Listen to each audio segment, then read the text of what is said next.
mirele.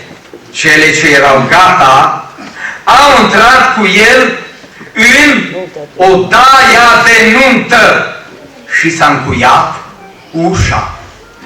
Iată cuvintele prorocului: du-te și intră în odaia ta. Este vorba de odaia de nuntă. Sus în cer are loc nunta mielului. Spuneam că o să citesc câteva versete din Apocalipsa, capitolul 16, așa, versetul 7 la 9. Apocalipsa 19, versetele 7 la 9. Să ne bucurăm, să ne veselim și să-i dăm slavă, căci a venit nunta mielului. Soția lui s-a pregătit și i s-a dat să se îmbrace cu in subțire, strălucitor și curant. Inul subțire sunt faptele neprihănite ale sfinților. Apoi ne-a zis: scrie, ferice de cei chemați la ospățul nunții mielului. Apoi ne-a zis: acestea sunt adevăratele cuvinte ale lui Dumnezeu. Iată dar că după răpirea bisericii are loc judecarea bisericii pentru a stabili răsplata fiecărui credincios, pentru a stabili poziția, slujba și locul lui pentru veșnicie. Și apoi începe nunta mielului. Frați și surori, al 8-lea eveniment după nunta mielului urmează împărăția de 1000 de ani, când Satana va fi legat, Apocalipsa 20 de la versetul 1 la versetul 3, și vreau să vă mai spun doar câteva texte care vorbesc despre această împărăție, fără să le citesc. Isaia, capitolul 2. Isaia, capitolul 11, de la versetul 6 la versetul 10. Și Isaia, capitolul 65, de la versetul 20 la versetul 25. Ce este foarte important la domnia de 1000 de ani? Două lucruri sunt foarte importante și sigur pentru noi oamenii ar fi imposibil de rezolvat, și anume supunerea tuturor împăraților pământului, tuturor țărilor, supunerea lor la Domnul domnilor și Împăratul împăraților. Aleluia! Vă întreb, credeți că se vor supune de bunăvoie? Nu! Păi cine? India? Cine? Rusia? America? Cine? Alte popoare cu arme nucleare? Și vreau să vă citesc din Apocalipsa 19, ca să vedeți că atunci va fi un mare război. Când ele vor auzi de un nou împărat care vrea să domnească peste întreg pământul, toți împărații pământului se vor uni ca să lupte cu acest nou împărat cu pretenția la tronul întregului pământ. Auziți, vă rog, Apocalipsa 19, citesc doar versetul 19 la 21.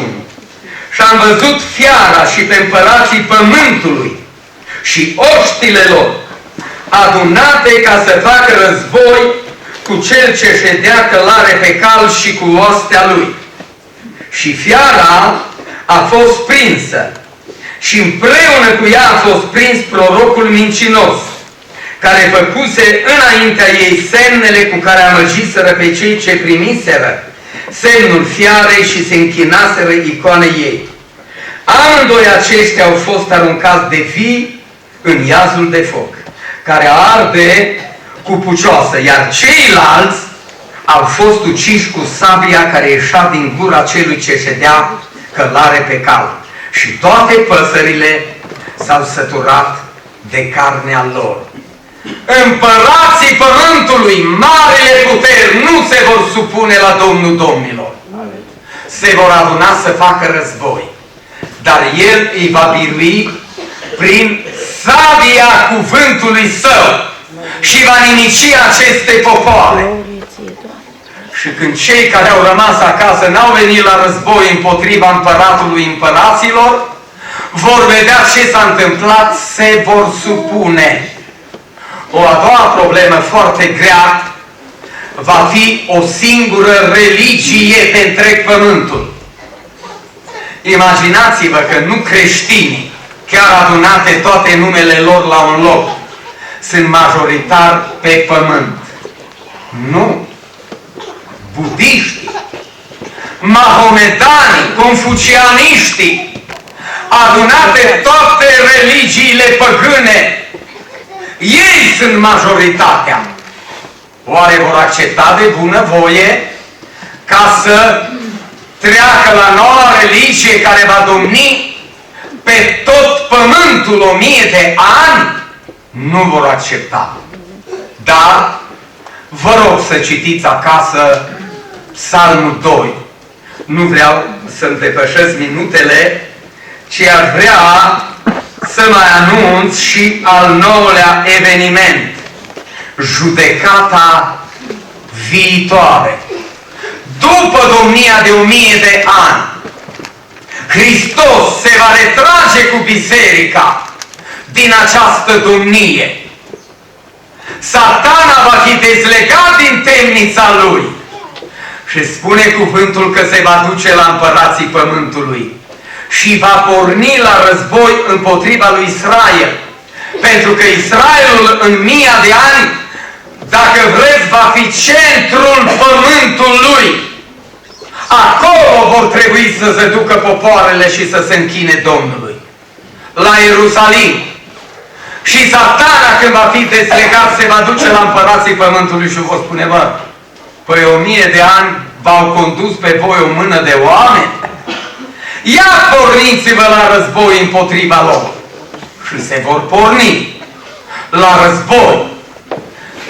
Numai că de data aceea va interveni Dumnezeu, îi va nimici din nou și va începe judecata viitoare, scrisă în Evanghelia după Matei, capitolul 25, și scrisă în Apocalipsa 20, de la versetul 1 la versetul 3.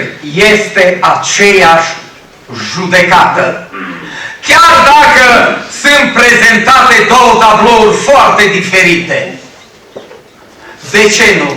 Mai putea fi prezentat încă un tablou al judecății, să fie prezentate 3 tablouri și tot o singură judecată. Știți ce tablou mai putea fi prezentat? Vi-l citesc din Corinteni, tablou al judecății despre care vorbește Apostolul Pavel în epistola către Corinteni, în prima epistolă, capitolul 6. Citesc de la versetul 1. Cum?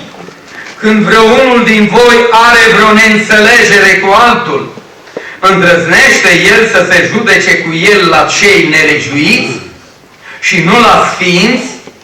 Nu știți că sfinții vor judeca lumea? Și dacă lumea va fi judecată de voi, sunteți voi nevrednici să judecați lucruri de foarte mică însemnătate?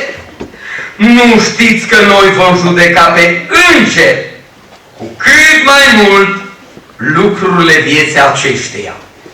Iată că unul din apostoli sau Domnul Iisus putea să prezinte un alt tablou al judecății.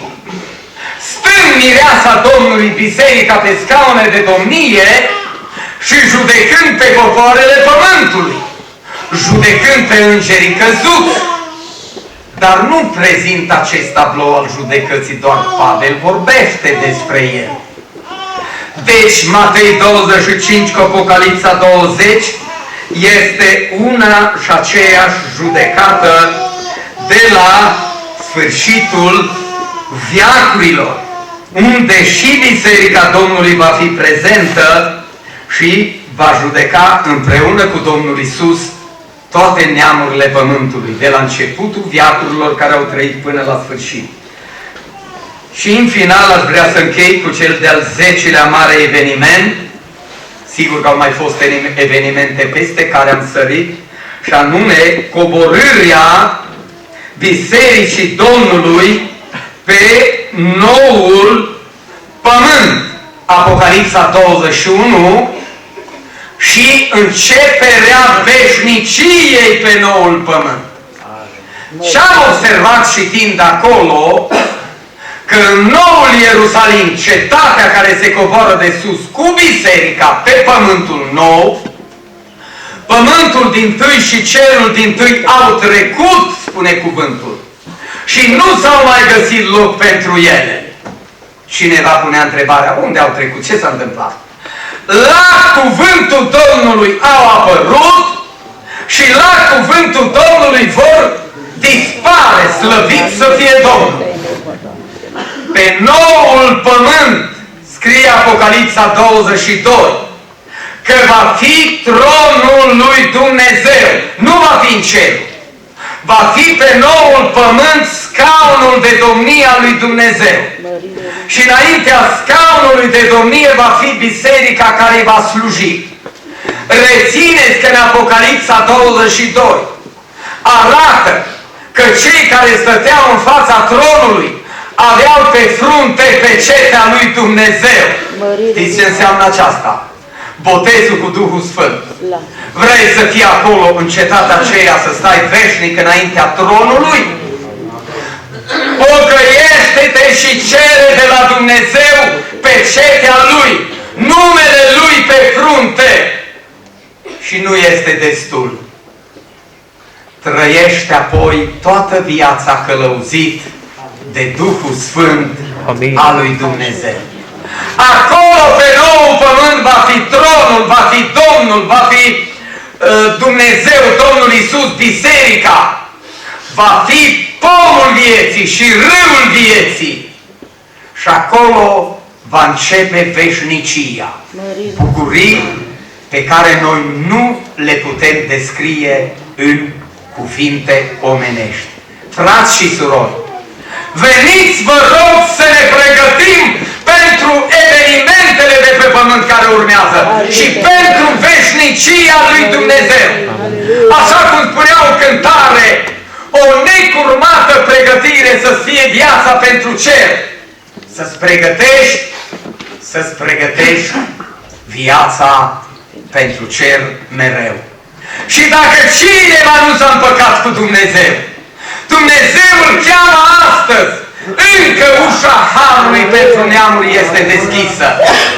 Întoarce-te, omule, la Dumnezeu.